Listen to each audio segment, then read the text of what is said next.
Olá, irmãos queridos e irmãs queridas. É com muita alegria que nós, mais uma vez, estamos aqui para compartilhar a nossa aula de número 8, onde nós estamos falando sobre revelação na palavra. Para ser mais específico, se fosse criar um subtema, é princípios de revelação na palavra. Então, hoje é a nossa 8ª aula e nós vamos falar sobre o tema a revelação no Espírito. Bem? Então eu peço que quem não assistiu confira as outras aulas. Nós temos aí 8 vídeos, um vídeo de introdução e mais 7 videoaulas. Essa é a 8ª aula. Como sempre, eu vou procurar ser bem sucinto, o mais rápido possível. Aqui eu não vou poder estar lendo todos os versículos que nós temos que ler, então eu vou citar os versículos aqui agora, vou colocar na descrição desse vídeo para que você consulte os versículos, leia a Bíblia, ok? Porque tudo que nós falamos tem que sair daqui, ó, do livro sagrado, da Bíblia Sagrada, tá? Ela é a nossa fonte de referência e fé. Portanto, leia. Não ouça tudo que você ouvir por aí, que não estiver embasado nessa palavra, que não for passado pelo crivo daquela palavra, você pode descartar, tá bom? Então, assim, nós vamos falar sobre a revelação no Espírito. A vida cristã, amados, o ponto da vida cristã mais importante é o conhecimento espiritual, é a revelação, entendeu? Então, assim, a coisa mais importante na vida cristã não tem, é o conhecimento espiritual, é a revelação. E nós temos uma série de versículos para indicar para vocês aqui, que eu anotei, que eu vou citar aqui rapidamente, espero que você leia, anote, volte o vídeo e leia esses versículos. Também vou deixar na descrição os versículos. Então, olha lá, nós vamos falar baseado em 1 Coríntios, com base em 1 Coríntios 2, 11 e 12, com base em 2 Coríntios 3, 6 e 4 e 6, com base em 2 Coríntios 5, 16, João 20, capítulo 20, do verso 11 ao 16, Lucas 24, do 3 ao 16, e 30 e 31, Efésios capítulo 1, do verso 15 ao verso 19, e Efésios 3, do verso 14 ao 19, ok? Então eu peço encarecidamente que os irmãos leiam, consultem e meditem nessas palavras, nesses versículos que foram aqui indicados, porque nós vamos fazer nosso estudo baseado nesses versículos, tá? E não esse tema, revelação, baseado nesses versículos. Então eu te pergunto, conforme nós estamos continuando falando, revelação é o conhecimento que nós transmitimos, que nos é transmitido pelo Espírito Santo ao nosso espírito. Então isso é revelação, é quando nós recebemos um conhecimento, uma direção que nos é transmitido pelo Espírito Santo de Deus ao nosso espírito humano, ao nosso espírito interior, ok? Quando a luz de Deus brilha no nosso espírito, então aí sim há revelação. Revelação é saber pelo Espírito algo que a nossa mente talvez até já sabia, sabe? Talvez você já conheça, como eu costumo dizer, a gente lê a palavra, estuda a palavra, lê a Bíblia e a gente às vezes não entende por como a pessoa leu aquele texto, mas a pessoa conhece aquele texto, já leu aquele texto, passou por aquele texto, mas continua vivendo da mesma maneira antiga, mesmo depois de saber qual é a verdade para a vida dela. Então, assim, o que acontece? Por exemplo, quando você lê Salmo 115, irmãos, perdoe pelos barulhos aqui que eu estou em casa, então vai sair um barulhinho no vídeo aí, tá? Mas não presta atenção nisso não. Então, assim, vamos lá. Por exemplo, quando você lê o Salmo 115, lá você lê, vamos ver se eu consigo ler aqui para os irmãos rapidamente.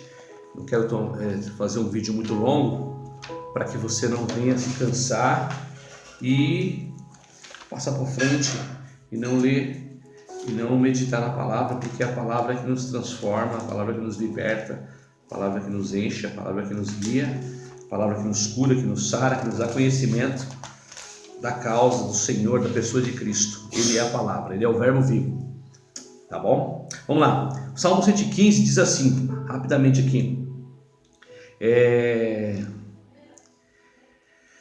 não a nós, Senhor, não a nós, mas ao teu nome dá glória, por amor da tua benignidade e da tua verdade. Porque dirão os gentios, onde está o seu Deus? Mas o nosso Deus está nos céus, que fez tudo o que lhe agradou. Os ídolos deles são prata e ouro, obra das mãos dos homens. Então assim, aqui está falando sobre os ídolos dos gentios. Quem são os gentios? Aqueles contextos de Salmo 115. Aqueles que não conhecem a Deus, aqueles que não servem a Deus, aqueles que ainda não reconheceram Deus como seu único e suficiente Salvador, aqueles que não declaram que Jesus é Filho de Deus e nascido de Deus e que é seu Salvador e seu Senhor. Então eles são os gentios, são aqueles que são as criaturas que não conhecem a Deus ainda, mas muitos hão de conhecer para a honra e glória do nome de Deus. Então os ídolos deles são o quê? Prata e ouro, obra das mãos dos homens, ou que são deuses feitos pelas próprias mãos dos homens. Os homens fazem seus deuses, né? Tem boca, mas não falam, olhos, mas não veem, tem ouvido, mas não ouvem, narizes têm, mas não cheiram, tem mãos, mas não apalpam, pés têm, mas não andam, nem som algum sai da sua garganta. Então aqui nós estamos vendo claramente, está falando de estátuas, símbolos que foram feitos pelos homens, imagens que foram feitas pelos homens, criadas pelos homens, pela mente humana e pelas mãos humanas, que os homens estavam se dobrando e adorando. Ou seja, são ídolos. Tudo aquilo que você se dobra, que não é o Pai, o Filho, que não é Jesus, aquilo que você se dobrar, se prostrar, você está declarando que você adora aquilo, que é aquele teu Deus, e que você se torna idólatra daquilo. Então assim, Deus condena a idolatria. E a gente sabe que tem no nosso meio cristão pessoas que têm o coração puro, o coração simples, amam a Jesus, mas ainda não se libertaram da idolatria, ok? Então assim, de uma maneira bem simples, bem rasa e bem elementar, são pessoas que se prostram diante de outros deuses, que pedem coisas para Deus feitos por mãos humanas, imagens criadas pelo homem, se dobra diante daquela imagem que tem olhos, mas não veem, tem boca, mas não fala, tem ouvido, mas não ouve, tem mão, mas não apalpam, tem pé, mas não andam, entendeu? Então assim, pessoas que se dobram, e as pessoas conhecem essa palavra. Esse salmo está na Bíblia. Qualquer Bíblia que você pegar, seja ela protestante, seja ela católica, esse salmo está lá. Como a pessoa lê e não consegue e continua fazendo a mesma coisa? Por causa disso que estamos falando aqui hoje, irmãos. Revelação. E quando ela não tiver revelação, luz no seu espírito, ela pode ler. Aí sim a letra mata. É isso que Paulo estava falando. Quando Paulo diz que a letra mata, ele não está dizendo que você não tem que ler a Bíblia ou conhecer a letra. Não. O que Paulo está dizendo que a letra mata é quando a letra não surte efeito. É quando a letra não é baseada em revelação, em iluminação. Quando a gente não temos revelação do que nós lemos, realmente nós estamos só na letra. Isso a letra mata. Então assim, a revelação é o conhecimento que nos é transmitido pelo Espírito Santo ao nosso espírito. Quando a luz de Deus brilha no nosso espírito, então há revelação. Então por isso que é importante que nós clamamos a Deus, pedimos a Deus por revelação, quando orarmos, quando lermos a Bíblia, quando estudarmos a Bíblia, que o Espírito Santo venha nos se revelar por meio da palavra dele. Porque Jesus disse que as suas palavras são espírito e vida. Então tem que ter revelação. Revelação é o saber pelo Espírito. É algo que a nossa mente talvez já sabia, como eu acabei de explicar aqui. Até sabia, na sua mente você sabia que adorar a imagem é pecado, mas você continua adorando a imagem. É ver do ponto de vista de Deus. É ver como Deus vê. Isso é revelação, ok? Revelação não é descobrir algo que ninguém conhecia na palavra de Deus. Não. Antes é ver as mesmas coisas com a luz do Espírito. Ou seja, tem que haver luz. Salmo 127, Salmo 27, se não me engano, o salmista fala, que pede ao Senhor que lance luz nas suas trevas, para que Ele possa ver a luz. Porque algumas pessoas falam que nós temos luz própria. A nossa luz não é nossa, a nossa luz vem de Deus. É a luz, nós somos como a lua, que reflete a luz do sol. Nós refletimos a luz de Deus, refletimos a luz do Filho, na pessoa do Espírito Santo. Então assim, revelação é isso. Não é descobrir algo que ninguém conhecia na palavra de Deus. Antes é o que é? É ver as mesmas coisas com a luz do Espírito Santo sobre nós. É quando as letras da Bíblia, olha aqui, ó, letra. É quando as letras da Bíblia parecem saltar aos nossos olhos e aquilo que já sabíamos com a mente adquire uma intensidade e uma realidade antes desconhecida. Aí nós somos libertos, talvez da idolatria, talvez de uma série de coisas. Nós somos libertos de muitas coisas quando essa realidade espiritual, essa luz chega no nosso espírito. Então, por isso que a coisa mais importante na vida cristã é a revelação. Tá? Então, assim, qual é o processo? Né? O processo de revelação. Como se dá? O que é o processo de revelação? Vamos falar um pouco sobre o processo? A revelação é algo que ocorre primeiramente no nosso espírito. O Espírito Santo transmite uma verdade ao nosso espírito e o nosso espírito para a nossa mente, entende? Então é um efeito cascata. O Espírito do Senhor, o Espírito do Eterno, o Espírito Santo transmite no nosso espírito, no nosso homem interior, no nosso espírito, uma verdade ao nosso espírito. E o nosso espírito transmite para a nossa mente, nós vamos entender, entende? No espírito você conhece, na mente você entende. Nós já falamos isso em outra aula, foi muito rápido, mas vou repetir. No espírito nós conhecemos, na mente nós entendemos. Então é um efeito cascata. Na mente a gente vai entender o que foi revelado pelo Espírito Santo de Deus ao nosso espírito. Na nossa mente a gente consegue compreender e entender. A mente por si só não pode ter revelação de Deus, porque Deus não é uma filosofia para falar na mente, Deus fala no espírito.